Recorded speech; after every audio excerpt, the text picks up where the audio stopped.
Shabbat Shalom. This week's Prshat Tzvi, Torah once again brings up the commandments for the agricultural gifts to the poor, Matanot Aniyim. They have been mentioned already in Vayikra. They're mentioned again here. There's some minor differences between them.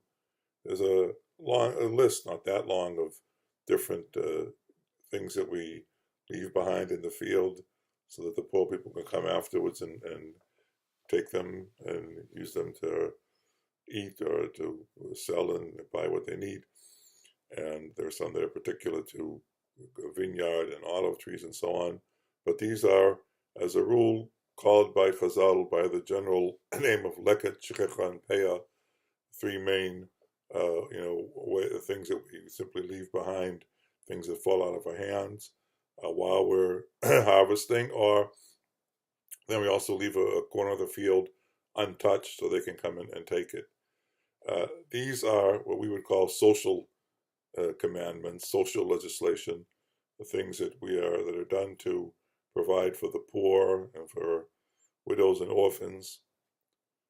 It's interesting, though, that Rav Shimshon of Rav Hirsch emphasizes that this is not some sort of socialism, that the Torah emphasizes that we're talking about here of a person, whose field is his private property, and the products of the field are his private possession. Ki tiktzor kitzircha b'sadecha. Kitzircha, your harvest, b'sadecha, your field. Still, the obligation is upon you, the legitimate and rightful and sole owner of this agricultural land and the rightful owner of the crops, to leave behind these things that the Torah specified in order that the poor can have something to eat and to live on. Now, these gifts are singled out in an odd place for special mention in the discussion of the procedure for converting non-Jews to Jews. The one main source, really the one source at all for this procedure, is a Breita that's cited in the Talmud Yevamot on Daf Mem Zayin on folio 47. A long Breita tells us that when someone comes and wants to convert, first of all, we have to check them out. It's suspicious why someone would want to join a people who are so oppressed. And if you read not the news that's filtered out by CNN, but the real news about the way anti-Semitic incidents and anti-Semitic propaganda are legitimate again, even in the so-called Western world, you understand this. And when it's clear that the person has no ulterior motive and sincerely wants to convert to Judaism, then he's taught some basic, what we would call theological, philosophical principles about there being one God and no other God, no other deity should be worshipped.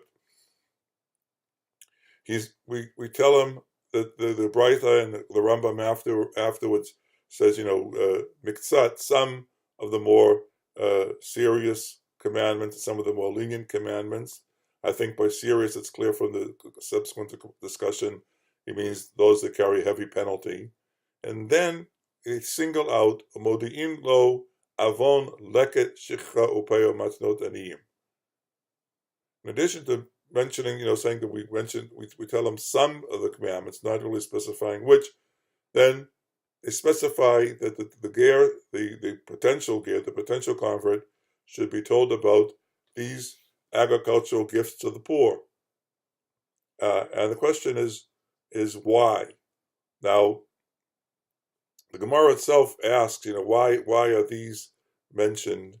And it seems to think that it's the same reason for mentioning some of the more serious commandments or violations. The Gemara, as far as the serious violations, we tell this potential convert, look, now, before you're converted, you can eat chelev, you can eat the forbidden fat in an animal, and there's no problem. There's nothing wrong with it. But if you become a Jew, then it's a serious crime, a serious violation.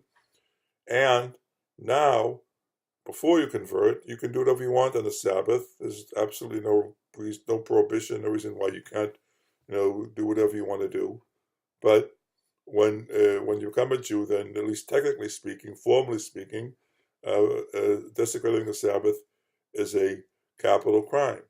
And so the Gemara says, the same thing. My time away, because for Ben Noach, according to the Jewish rules, if and when it ever happens that we can, enforce Jewish law on non-Jews, then there's a very stringent rule there that for a Ben Noach, for a non-Jew, even the slightest theft is a capital crime. But this explanation, it doesn't make any sense to me, because that's the opposite trend of the other explanations. We're supposed to be telling the convert that by taking on Judaism, becoming a Jew, you're taking on yourself a more stringent law code. Things that were before permissible are now forbidden and carry heavy penalty. But specifically with regard to leket shicha and peah, if that's the reason, then they're actually having a much more lenient situation when they're Jewish, because if they were to, theft of these minor thefts of insignificant sums, they're forbidden, of course, but they don't carry the heavy penalty they do for the non-Jew. So this particular explanation of the Talmud doesn't make much sense to me, and I haven't really seen anyone give it a good explanation. So for this reason, I would like to propose with all the interpretation that one does when one proposes an explanation or a reasoning, a rationale for a commandment that he hasn't found it anywhere else, and that we're talking here really about commandments that are exemplify the great social care that Judaism has in mind. That Judaism is really, we are Rahmanim Barachmanim. Our religion commands us not only to be charitable and to be merciful, but puts those commandments at center stage. And therefore, it's very important at the very outset, as soon as someone has sort of passed the initial tests and is interested in converting to Judaism, that we tell them about these particular commandments. I have no source of this other than the fact that there's no explanation given that seems to make any sense. But I have a slight hint in Yehuda Levi's Kuzari. Yehuda Levi, when he talks about what's demanded of a convert, he mentions that the convert has to undergo circumcision if he's a male, and take on all sorts of commands. But he says, well, achra an yasir siratina. The most important thing is that the convert lives a Jewish lifestyle. Now, this can be interpreted many ways, but I think that he could very well have in mind these commandments of the agricultural gifts of the poor that are singled out by the Breita, and there's no other reason really given, not in the Breita to be sure. And now, would the Rambam be thinking along the same lines? It's hard to tell. When it comes to hashkafa, philosophy, worldview, the Rambam and Yehuda Levi are worlds apart. But in halacha, they actually come out of the same tradition, because Yehuda Levi was associated with the great yeshiva in Lucena. He may or may not have known the Rif, who was the head of the yeshiva when he first had his connection to that yeshiva, but he was certainly familiar with, acquainted with, knew well the Rif's successor, Rabbi Yosef ben Migash, and we know that Halevi served as his secretary.